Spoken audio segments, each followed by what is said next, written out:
All right, story time over tea time. How did I know that my daughter was autistic? First things first, I do have ADHD, so I apologize in advance if I'm like all over the place with the story, but I'll try my best to stay on track of the topic, okay? Should have taken Adderall, but whatever. Okay, growing up with ADHD, I was horrible in school. I would not focus at all. I would be horrible at my schoolwork because, again, I wasn't concentrating on anything, and I was just not focused. I couldn't remember a lot of things. I was terrible in school. I even failed a grade. That's how bad it was. I was a very good kid in school, but a terrible student. So when I had my daughter, when I finally had Ariel, I remember feeling terrible of not being a good student. So I remember from like the early age of when she was just months old, I would sit down and like teach her.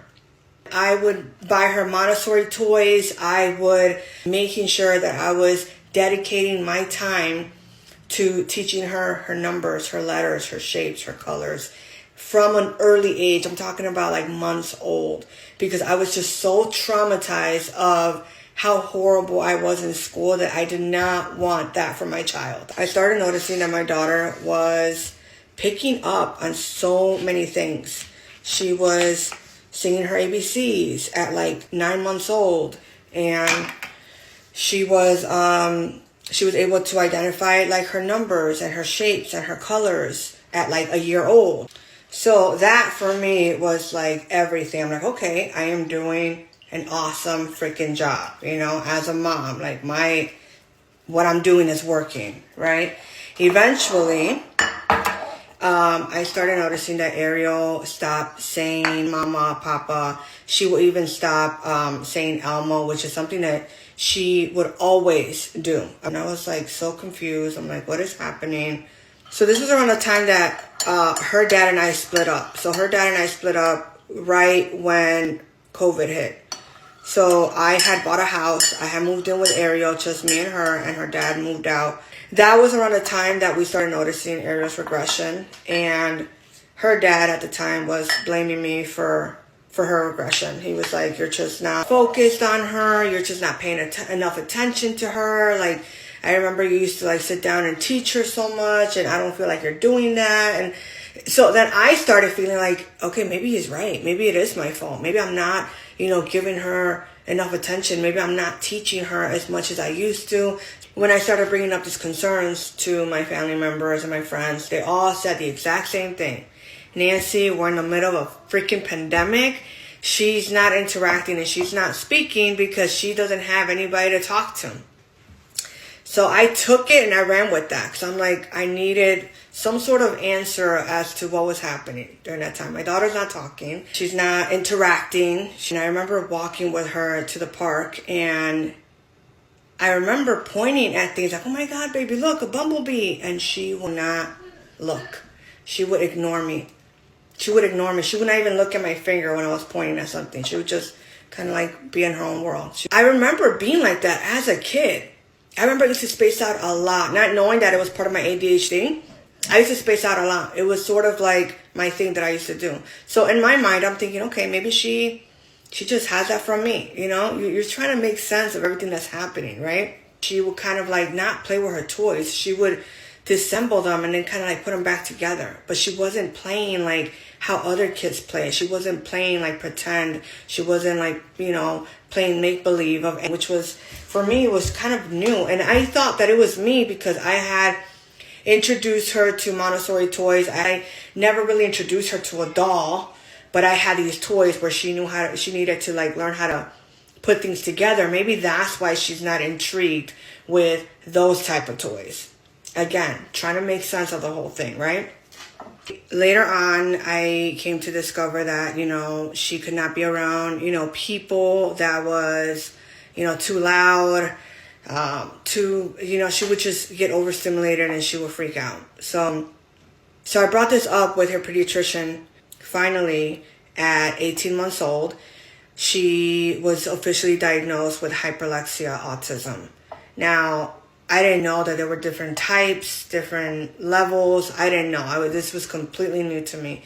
I was actually surprised. The first time I ever heard of autism was through my two older cousins, Alicia and Janet. So if you girls are listening to this, shout out to you.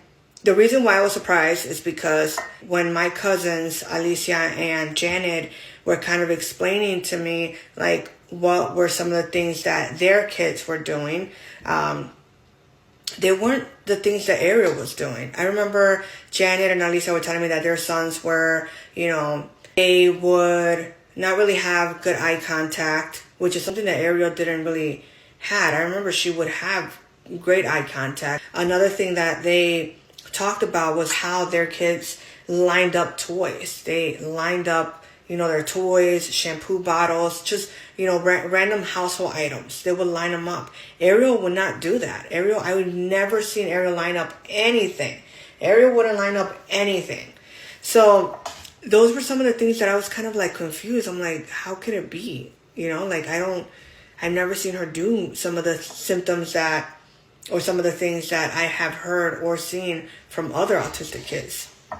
So at 18 months, she was officially diagnosed with hyperlexia autism, which is, just a different type. And the professionals eventually explained to Jose and I, Ariel's dad, that it's just basically a different type where she's she's really good with letters, numbers, shapes, and colors.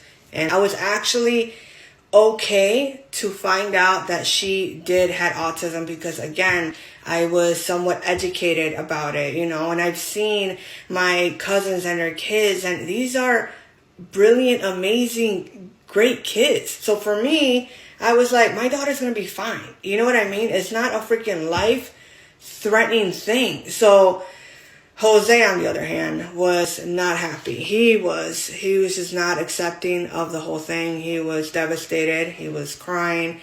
And I was actually surprised that Jose was not accepting of this because, if you don't know, Jose, Ariel's dad, he also has a disability. He has cerebral palsy. So I thought that he would be understanding because coming from someone who went through something like this, like himself being diagnosed with a disability and all of that, I thought that, okay, he knows what to do. He's going to be, the biggest support towards Ariel. He's like, you don't understand, Nancy. Like, I went through a difficult childhood. I did not get the support system that I needed when I was a kid. And I just went through hell growing up with a disability. And when he told me that, I understood where he was coming from, but I also had to let him know, look, give Ariel all the support, all the love that you did not receive when you needed it as a child, and she's gonna be okay. Like, he was just crying and devastated, and I was actually surprised that I was okay. Like, I was calm. And for me, I guess as a mom, you don't have time to dwell on shit. Like, you just don't. Like, for me, I was just like, all right, we got a diagnosis. Now what? What is something that she needs? What is something that we can do? Like, I was just like ready to like get started with therapy. I wanted to learn more about what hyperlexia, people with that diagnosis do. Like, observing my daughter more after she was diagnosed is so intriguing. It's so fascinating because, like, me, someone who was diagnosed with ADHD and just didn't know anything, I feel like Ariel's the opposite of me. I feel like she's the one that I wished that I had that brain when I was a young kid. I sit there, and for someone that struggled in school, for someone that couldn't understand a mathematical problem, for someone who couldn't understand a logical problem and solve it, and seeing my 3-year-old solving stuff that I can't even do to this day is fascinating to me.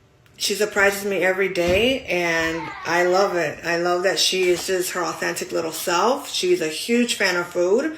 She's a chunky little monkey. She is always in the kitchen. The kitchen is her favorite part of the house. She's always here. Hopefully this story was useful to some of you guys. Let me know if you guys have any questions, and I would answer to best of my knowledge. I could only go based on, what I'm going through and my experiences with my daughter, but